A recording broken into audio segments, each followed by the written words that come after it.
मुझे पता नहीं था भैया कि दिल्ली में एक मेरे बड़े भाई बैठे हुए हैं। हम तो भाजपा सरकार से भी अनेकों सवाल किए हैं, बहुत सारा वीडियो बनाए हैं, सवाल किए हैं। कभी भाजपा वालों ने मेरा गर्दन दबाने का प्रयास नहीं किया। आपने जो किया मैं सदा जीवन भर ऋणी रहूँगा। एक मिठाई मैं अपने हाथ से आपको खिलाना चाहता हूँ। आप इतना तकलीफ झेल के आए हैं,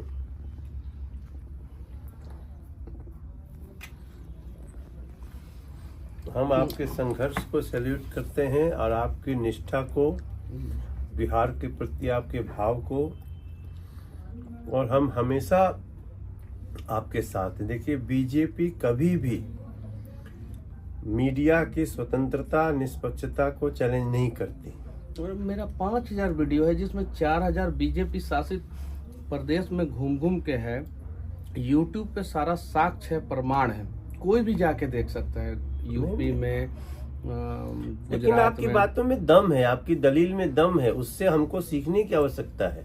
अगर कोई आदमी, हमारे प्रधानमंत्री जी क्या कहते हैं, आप आवाज उठाइए, हम उसको उसके तथ्यों के अनुसार हम उसको एक्सेप्ट करने को तैयार हैं, सोल्व करने को तैयार हैं। तो हम तो, लेकिन जिन लोगों ने, जिनको गलत ही करना है, उनको आपकी बात बुरी लगी, कोई फर्क नहीं पड़ता। मैं आपको जो है अपने घर पे बुलाना चाहता हूँ। मैं आ रहा हूँ, मैं आऊँगा। घर दिखाना चाहता हूँ जिस घर का मेरा घर का कुर्की हुआ। अच्छा, जो कुर्की हुआ था, कुर्की हुआ 9 महीना बाद जो है एनएस से मेरे ऊपर से हटा दिया गया। मेरा तो 9 महीना बर्बाद हो गया। कोर्ट ने कह दिया कि नहीं, एनएस से इनके ऊपर जो है गलत तरीके से लगाया गया। अगर एनएस से नहीं लगा होता तो मेरा 9 महीना बचता। मेरा इज्जत जो है वो उसका मतलब कि ये किया गया। जिस घर को मेरे दादाजी ने बनवाया था, जो चीन के युद्ध में लड़े हैं, मैं वो जमीन दिखाऊंगा जो भारत सरकार ने चीन के युद्ध में लड़ने के दौरान मेरे दादाजी को 4 बीघा जमीन दिया था। अच्छा, वो जमीन भी दिखाऊंगा। मेरे घर से वो जमीन 3 किलोमीटर की दूरी पे है और वो पूरा मेरा पूरा क्षेत्र जानता है कि रामसागर तिवारी को जो है ये जमीन जो है भारत सरकार 4 बीघा चीन के युद्ध में लड़ने के दौरान दिया था। पूरा क्षेत्र जानता है। दादाजी का नाम था? हाँ, रामसागर तिवारी मेरे दादाजी का नाम अच्छा। था। और उनके द्वारा बनाया हुआ घर का कुर्की हुआ। अगर मैं बनाया होता या मेरे पिताजी बनाए होते उस घर का कुर्की होता। उसकी भी कुर्की हुई? उनके द्वारा बनाया हुआ घर का कुर्की हुआ।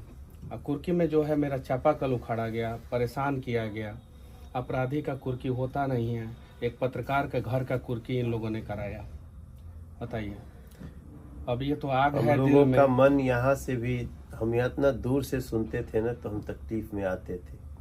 हम तो गए आपसे मिलने, जेल में मिलने नहीं दिया गया। कोई नहीं, अब मनीष बाबू आप आगे बढ़िए। और मैं पत्रकार हूँ, मैं गलत करूंगा तो मेरे ऊपर एफआईआर होना चाहिए ना। मेरे कैमरामैन के ऊपर एफआईआर क्यों हुआ? चलिए, मेरे कैमरामैन के ऊपर एफआईआर कर दिया। मेरे ऑफिस के सारे स्टाफ के ऊपर एफआईआर क्यों किया, जिनका कोई दूर दूर तक कोई रिश्ता नाता नहीं है? गरीब बच्चों को जो है मैं सिखाता हूँ, आगे बढ़ाता हूँ। मेरे ऑफिस में जितने काम करने वाले बच्चे हैं, दलित के बच्चे हैं, ओबीसी समाज के बच्चे हैं, स्वर्ण के बच्चे हैं, सब गरीब परिवार के बच्चे हैं। उन लोगों को मैं सिखाता हूँ। और मनीष कश्यप गलत किया था। अगर मान लीजिए कि किसी भी चैनल का कोई रिपोर्टर से किसी कारणवश गलती हो जाता, अगर मैं अपनी गलती को मानता भी हूँ सरकार के नज़र के हिसाब से, तो क्या सारा कंपनी के स्टाफ के ऊपर एफआईआर कर दिया जाएगा? मेरे सारे स्टाफ के ऊपर एफआईआर किया गया और मेरे खिलाफ सबूत भी प्रशासन सरकार के दबाव में पेश करने का प्रयास करेगा, लेकिन कुछ नहीं इन लोगों को मिलेगा। मैं 4 जनवरी को आपके गांव आता हूँ। एक बार आएंगे 4 जनवरी में गाँव आए और देखिए कि मतलब कि किस स्थिति में हम लोग रहते थे और कैसे हम लोगों को घर का कुर्की हुआ।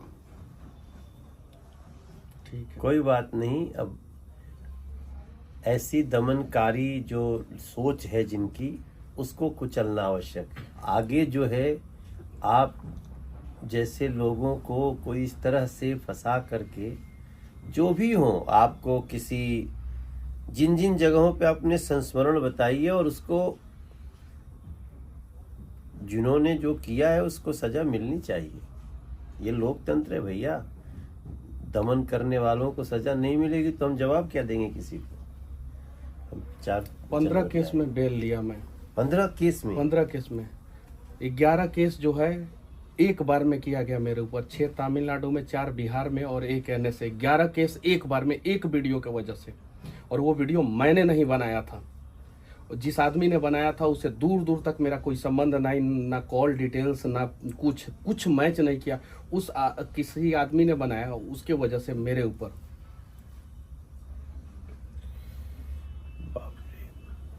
नहीं, हम लोग तो, मैं तो थोड़ा सा जब घटनाएं घटती तो मैं सोशल मीडिया भी खंगालता था।